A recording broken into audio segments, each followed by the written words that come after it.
আসসালামু আলাইকুম। এসএসসি অর্থাৎ উচ্চ মাধ্যমিক ২০২২ সালে যারা পরীক্ষায় অংশগ্রহণ করছো, তোমাদের হচ্ছে আজকে ইংলিশ ফার্স্ট পেপার পরীক্ষা ছিল। এটি হচ্ছে রাজশাহী বোর্ডের জন্য দেখতেই পারছো নিশ্চয়ই তোমরা আজকে রাজশাহী বোর্ডের এই যে প্যাসেজটি এই পরীক্ষাটি তোমাদের এসেছিল। তো এখানে তোমাদের হচ্ছে যে ইংলিশের যে সলিউশন অর্থাৎ কি প্রশ্নের উত্তর দিয়েছো আসলে তো তোমরা একটু মিলিয়ে দেখো সঠিক হয়েছে কিনা তোমাদের। তো এটি কিন্তু 100% অ্যাকুরেট উত্তর, কোনো ধরনের কনফিউশন নাই, ঠিক আছে? তো প্রথমে ১ নং এ দেখো যে choice the correct answer from the alternatives. এখানে তোমাদের যেটি হচ্ছে এক এ নাম্বার যেটি হবে সবার শেষেরটা অর্থাৎ ৪ নাম্বারটি আনকমন এটি হবে। দেন হচ্ছে বি নাম্বার যেটি হবে ৩ নাম্বারটি অর্থাৎ বিউটিফাই, ঠিক আছে? এটি হবে। তারপর দেখো সি নাম্বার যেটি হবে অর্থাৎ নেটিভ অর্থাৎ ২ নাম্বারটি হবে এবং ডি নাম্বারটি হবে ৩ নাম্বারটি, ঠিক আছে?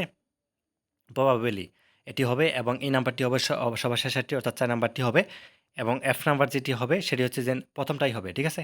১ নাম্বার। এবং জি নাম্বার যেটি হবে সেটি হচ্ছে যে ২ নাম্বারটি হবে সোর্স এবং এইচ নাম্বার যেটি হবে এক্সেকটিভ অর্থাৎ ৩ নাম্বারটি হবে, ঠিক আছে? এবং আই নাম্বার যেটি হবে সবার শেষেরটি পোর এবং জে নাম্বার যেটি হবে সেটি হচ্ছে যে ২ নাম্বার এটি হবে কিন্তু, ঠিক আছে?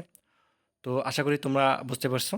তো দেন তারপর হচ্ছে আমরা যেটি যাব সেটি হচ্ছে যে আ ১ম আমরা ৪ নাম্বার যে প্রশ্নটি আছে সেটি একটু পরে দেখাচ্ছি। তোমাদের হচ্ছে আগে রিয়ারেন্সটা তোমাদের সাথে আ যারা প্রশ্ন রিয়ারেন্স দিয়েছো তারা হচ্ছে মিলিয়ে নাও আসলে তোমাদেরটা সঠিক হয়েছে কিনা।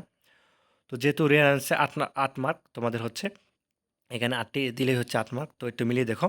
তো ১ম এই এখানে যেটি হবে সেটি হচ্ছে যে সি নাম্বারটি হবে। সি নাম্বার হবে ১ম টি, ঠিক আছে? অর্থাৎ once there lived a sultan in our in a country, ঠিক আছে? এটি হবে তোমাদের হচ্ছে ১ নাম্বার এবং এইচ নাম্বার যেটি আছে সেটি হচ্ছে ২ number.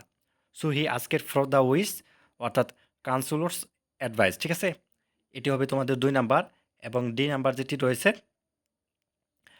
Then he invited applications এটি হচ্ছে তোমাদের ৩ নাম্বার হবে।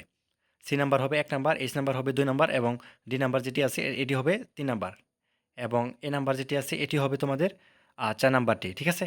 এ নাম্বার অফ পিপল, ঠিক আছে? এটি হবে তোমাদের হচ্ছে ৪ নাম্বার এবং জি নাম্বার যেটি আছে এটি হচ্ছে ৫ নাম্বার। ঠিক আছে? দ্য অ্যাপ্লিকেশনস ওয়ার আস্কেড, ঠিক আছে? টু মিট এটি হবে তোমাদের আ ৫ নাম্বার এবং ৬ নাম্বার যেটি হবে বি নাম্বার।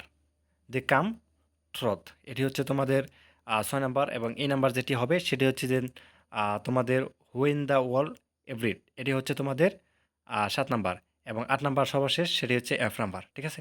আশা করি বুঝতে পারছো। অর্থাৎ C number ১ number, H number হচ্ছে ২ নাম্বার, ডি নাম্বার হচ্ছে ৩ নাম্বার, এ নাম্বার হচ্ছে ৪ নাম্বার, জি নাম্বার হচ্ছে ৫ নাম্বার এবং বি নাম্বার হচ্ছে ৬ নাম্বার, ই নাম্বার হচ্ছে ৭ নাম্বার এবং এফ নাম্বার ৮ নাম্বার। তো এখন আমরা এই উপরে যে রয়েছে ৪ নং প্রশ্নের উত্তর অর্থাৎ ফিল ইন দ্য গ্যাপস যে আমরা যেটি বলি গ্যাপস, এই গ্যাপগুলো পূরণ করতে বলা হয়েছে। এখানে হচ্ছে আ আট আ তো যাই হোক, তো এখানে আমরা একটু দেখব কোথায় কি বসবে। এ নাম্বারে যেটি বসবে আমি তোমাদেরকে দেখাচ্ছি। এখানে এ নাম্বারে বসবে রুল এবং বি নাম্বারে টাইম, সি নাম্বারে টিল এবং ডি নাম্বারে ফিল, ই নাম্বারে ডিসলাইক, এফ নাম্বারে গেট বা এক্সচেঞ্জ যেটি বসিয়ে দাও যেকোনো একটি বসালেই হবে, ঠিক আছে? জি নাম্বারটি হচ্ছে অলওয়েজ এবং এইচ নাম্বার হচ্ছে ইম্পর্টেন্ট। তো এই ছিল তোমাদের হচ্ছে প্রশ্নের উত্তর। ধন্যবাদ সবাইকে। আল্লাহ হাফেজ।